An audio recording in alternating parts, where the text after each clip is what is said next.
Welcome. We are happy to have you here with the Foundational Skills module.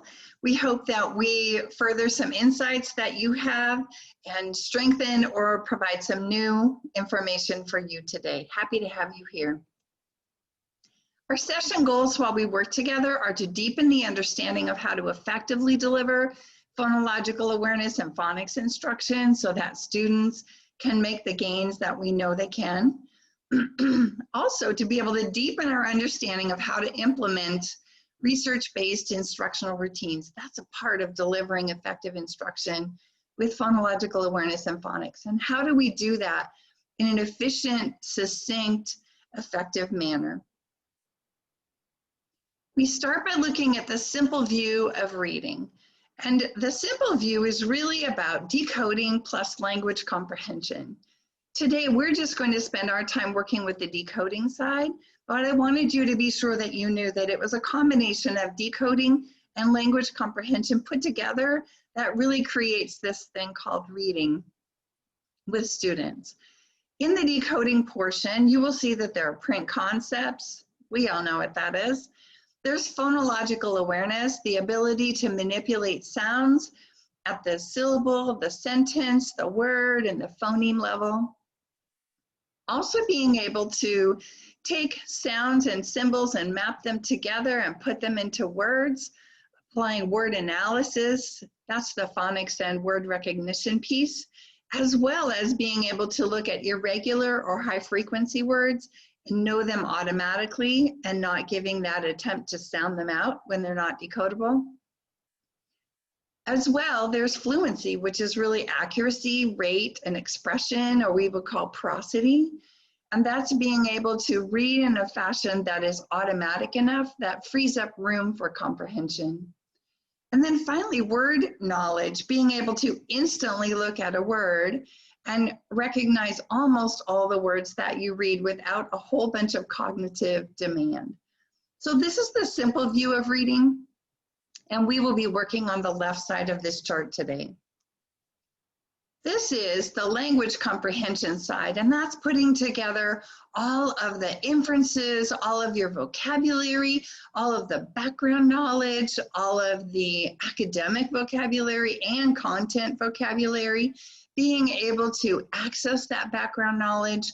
And if you don't have that background knowledge related to the text you're reading, being able to read a couple of other texts to go with it, to draw upon for background knowledge. So this is the language comprehension side of reading. Next, we start with the four-part processor. This is really what happens in the brain when we begin to read. And there are four processors that are actually activated and working together in the reading process. The first one on the left is the phonological awareness processor, and it manipulates sounds. It's up in the front part of your brain, it's about this big, and it really processes sounds and with no print at all. It manipulates all of the sounds of our language. And that part of the processor is really critical because, as you can see on the bottom, it connects to the orthographic processor. The orthographic processor is responsible for symbols, for print, or things that we would see, the visual part. So when you would see a letter, you would recognize it. You would recognize its name.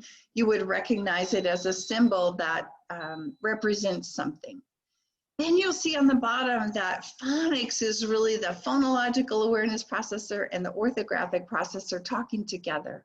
So that if I see an AI pattern together, that's the orthographic piece. I know there's an A and an I put together. The phonological piece of it is that AI says A. So those two pieces work together when we are mapping our sounds and our symbols together in the act of reading. Then there's the meaning processor, and that's really all about vocabulary and the meaning of words. And then finally, the context processor, which is about comprehension and being able to understand what we read. And as you can see, fluency is really all of that built together. Here's an example that helps me really understand the four processors.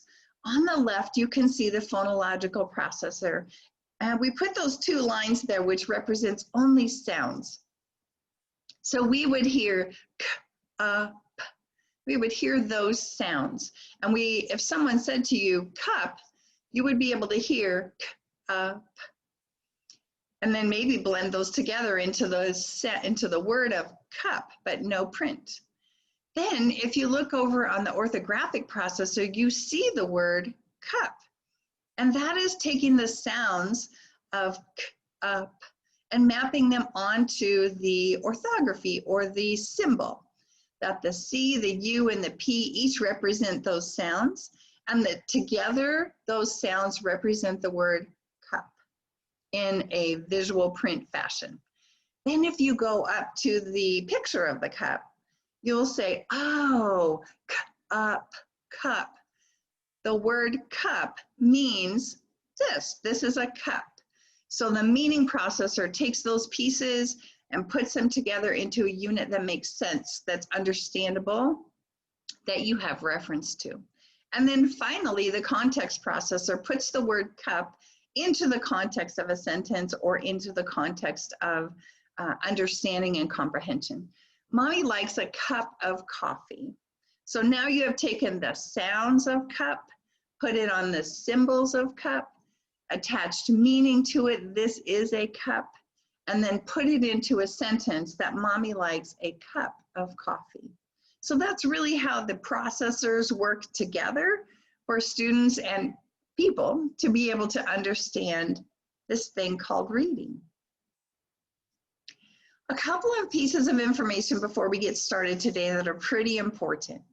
One is working memory versus long-term memory. So our goal with effective foundational skills instruction is to tuck that work into long-term memory, because in long-term memory, you can access it at any time automatically. Short-term or working memory lasts only for about 15 to 30 seconds. That's all. So when you have students who have short-term memory issues, they are losing things quickly and they don't get tucked into long-term memory. So two things happen with information. Either that information dissipates to make room for new information, or it moves into working memory and eventually into long-term memory. It only moves into working and long-term memory in two ways. One, through repetition, or two, connecting information that you just learned to known information. For our work today, we are really working with this idea of repetition and then connecting that known information to new information. So, or that new information to known information. So I want you to tuck that into your memory bank, that really we want our long-term memory to be activated, and it only moves into working and long-term memory in two ways. So when accessing information from the working memory, also, we want to give students some think time. Once it has moved into long-term memory, they can access it automatically. But a reminder with our routines today that when students are accessing information from their working memory, we give them 2 or 3 seconds of wait time in our routines so they can go get it and then bring it forward. Because we'll be teaching them new patterns, new sounds, new symbols that may not be in long-term memory yet, it's really important to give them that wait time. So these are just some little bits of information that I would like you to kind of hold on to while we are working today. So we just talked about the idea that things are moved into working memory and then to long-term memory 2 ways: repetition and attaching unknown information to known information. So this represents the number of repetitions that we need to be striving for and that we want to think about with our struggling students. Typical learners, so this, I didn't change the left-hand column of this chart. It comes from research, so I didn't really adjust the table. So typical learners need 4 to 12 repetitions to learn a new phonics element. All core programs are built on that piece of information. Most core programs are built with 4 to 12 repetitions of phonics because they are built for the typical learner. Then our struggling students need 20 to 200, up to even sometimes maybe 400 repetitions to be able to secure something into their long-term memory. So as we think about this, part of effective foundational skills instruction is being efficient so that we can provide many repetitions for our struggling readers. My grandson, super bright kid, amazing vocabulary, listening comprehension is off the charts, phonological awareness super tight and firing correctly, but the orthographic processor for him was not really firing in the way it should be. And I can tell you that at 200 repetitions with each of the letters, letter names, and letter sounds, I begin to be worried. I continued to work with him, and his mom and his teacher did as well. And honestly, it took about 400 repetitions for him to be able to take the symbol, name it, and tuck it in with the sound in long-term memory. So it is not about students who can't do the work.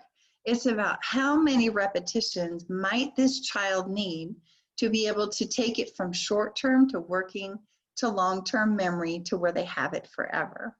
So just a reminder that repetitions are super important for foundational skills instruction, and this kind of gives us a guide on how many kids might need.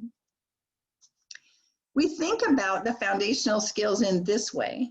The top 3 are foundational skills, and in the Idaho standards, these are found within your foundational skills portion of your document. So phonemic awareness kind of opens when children are actually really when they're born, and then begins to close around the middle of 1st grade. You can develop phonemic awareness at any time, but the window, the optimal window to develop it is through about the middle or at the very latest end of 1st grade. Doesn't mean that we don't intervene there if necessary. We just want to be sure that all children have the opportunity to close that gap and master that content by the end of 1st grade. Phonics, as you can see, the window opens, excuse me, in kindergarten, really preschool maybe, kindergarten, and then beginning phonics really closes at the end of 3rd grade at the very latest, and advanced phonics like prefixes, suffixes, root words, Greek and Latin roots, base words, morphology begins to come in 3rd grade, and it's actually forevermore as well. Accuracy and fluency, we begin that work about the middle of 1st grade when kids have enough words in their word bank and they have enough automaticity with the patterns that we can start to attend to fluency. And then by the end of 8th grade, we really don't spend much time there after that. Vocabulary from the day you're born, evermore. Comprehension from the day you're born, evermore. So I just wanted you to see that there are some windows of when things open and when they would typically be done with instruction. So I'd like you to stop for a couple of minutes. I've shared a lot of things. I've talked a long time.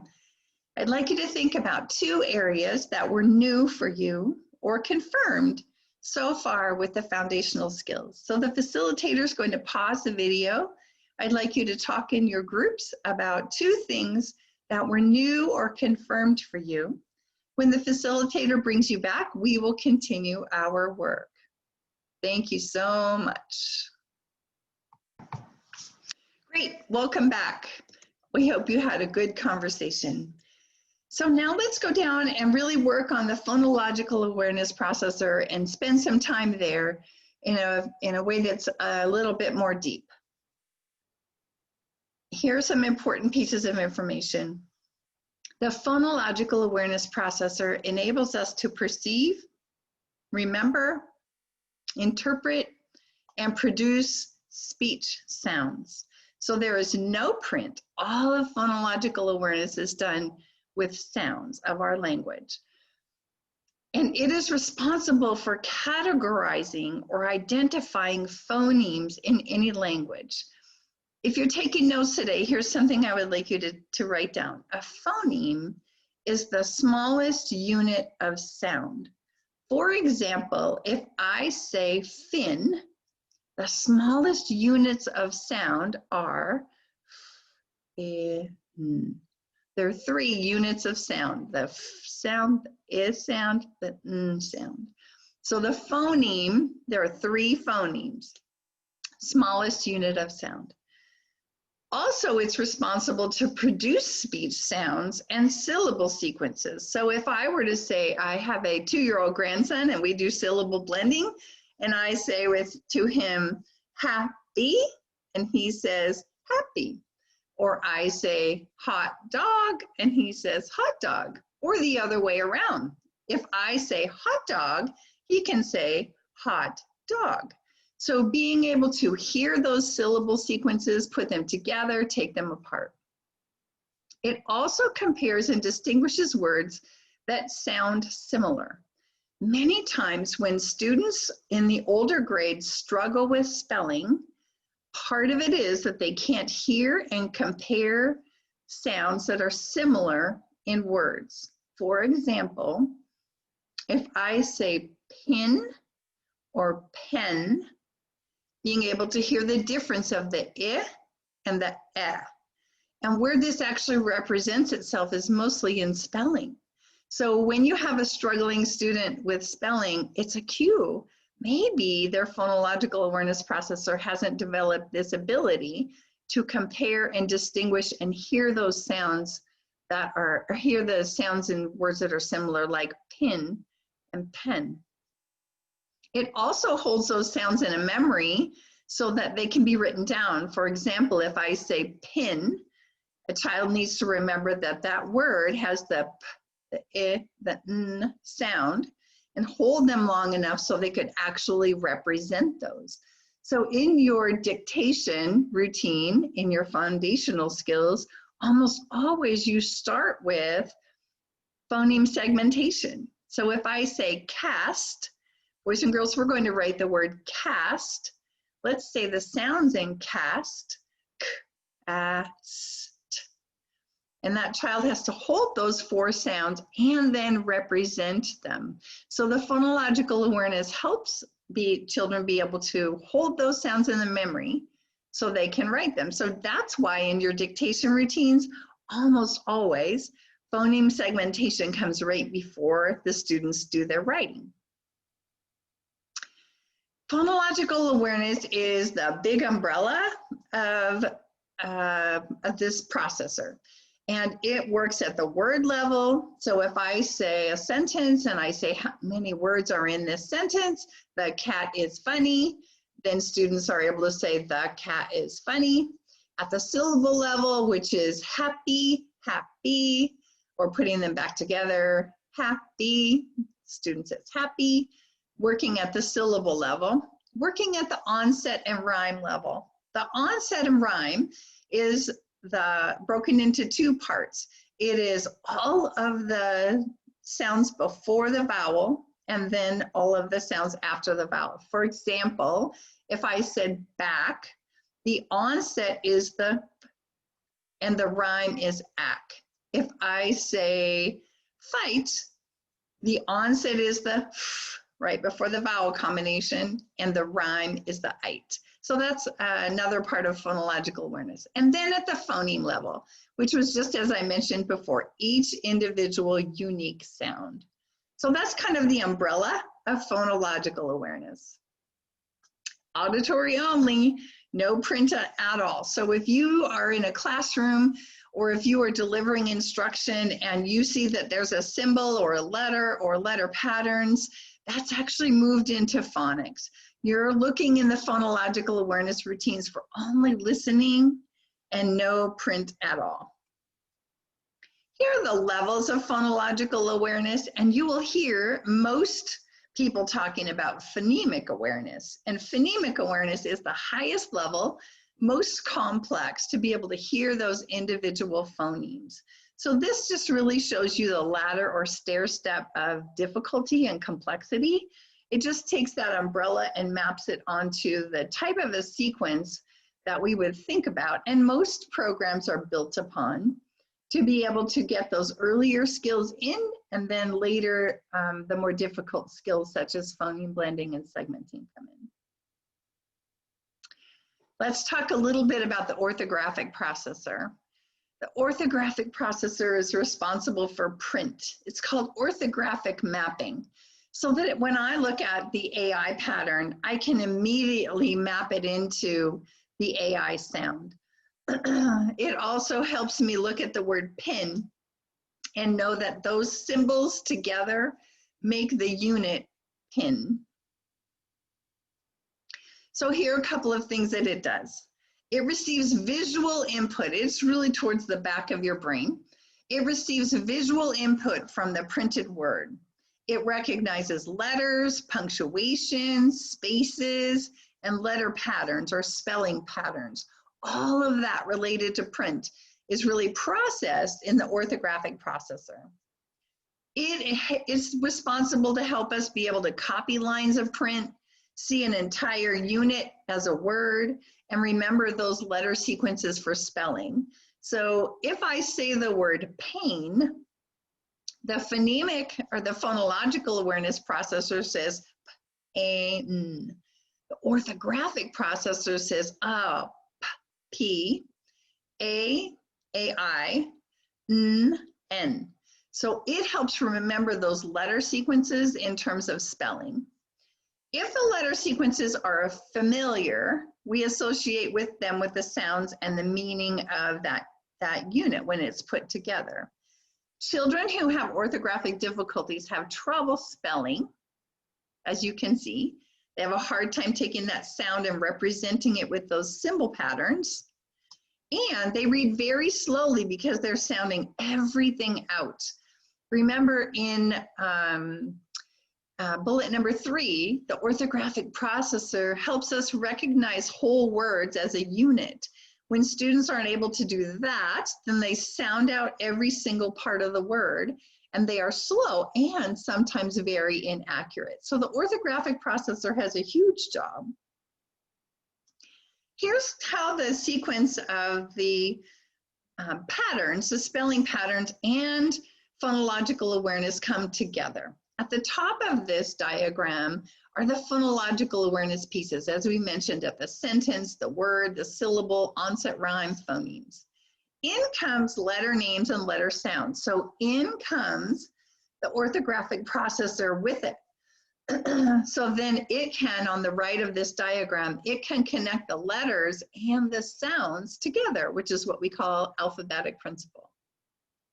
Below are many of the representations of those spelling patterns. There are digraphs, which are 2 letters that make one sound, like ch. There are trigraphs, 3 letters that make one sound, like TCH.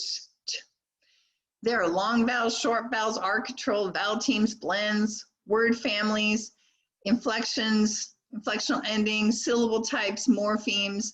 That really works its way down all of the orthographic representations that students will see. As we think about our lesson then, how do we be sure that we have a lesson that is designed to maximize the phonological awareness processor and the orthographic processor? Most foundational skills lessons in most programs are built with this kind of a progression. This is in a tree, a triangle really, not a tree, looks like a tree, but it's in a triangle really, because this is the amount, it represents the amount of time you would spend on each of these activities. We're going to, in this module, we will work through this triangle, but I wanted you to have it in the beginning so you have a sense of the progression that puts all of the phonological awareness and orthographic work together. The top part of the triangle is phonological awareness. Almost every single program starts with a 5 to 7 minute piece of phonological awareness. And this actually comes from, it's represented in the IES Practice Guide, Institute of Educational Sciences Practice Guide, and recommendation 2, that students manipulate sounds in our language. Then underneath that is decoding. And the way that most programs start with decoding is by introducing and using sound spelling cards each day. We will work through that in the routines section of this module, but the next thing that almost always comes in the progression is working with sound spelling cards, because that's the beginning of taking the sound of the picture and putting it with the symbol, which is the orthographic work, and it's the very beginning of phonics. And so we start there every day. Down below that, you will see decoding routines or blending routines. We will work with the 3 blending routines that are represented here on this triangle. We will work with the continuous blending, sound by sound blending, and what we call vowel first blending. Those blending routines take the symbol and actually begin to teach kids how to put them into a unit. Then there's always dictation. And remember, I said that dictation usually has phoneme segmentation first, so students can hear the sounds and then they represent them in writing. And almost all programs have high frequency words, irregular words, depending on the label, both of those are used. And they have usually a routine that says, say it, spell it, say it, and then students write that whole and read that whole word. And then finally at the bottom is the decodable reader. And the goal of that decodable reader is fluency. The first goal of that decodable reader is actually accuracy, to read every single word correctly. And then right after that comes fluency, so kids can look and sound and feel like a real reader. I wanted to represent the parts of this progression with the IES practice guide. So the Institute of Educational Sciences practice guide for foundational skills has 4 recommendations. This triangle is built with 3 of those recommendations. And the first one is recommendation 2, which is about manipulating sounds. The third recommendation is about mapping having the orthographic processor work with sounds and symbols and blending and reading whole words and irregular words, the phonics portion. And then the bottom one, recommendation 4, is about fluency and decodable text, having students being able to read decodable text with automaticity. So as you think about this triangle, it's built on a big amount of evidence, and they are referenced here in the practice guide. Okay, that was also a lot of talking. Here's what I would like you to do now. Think about 2 further areas that were new or confirmed for you. You have the triangle in your handout. Let me go back for a second. You have the triangle in your handout. You also have the 4-part processor in your handout.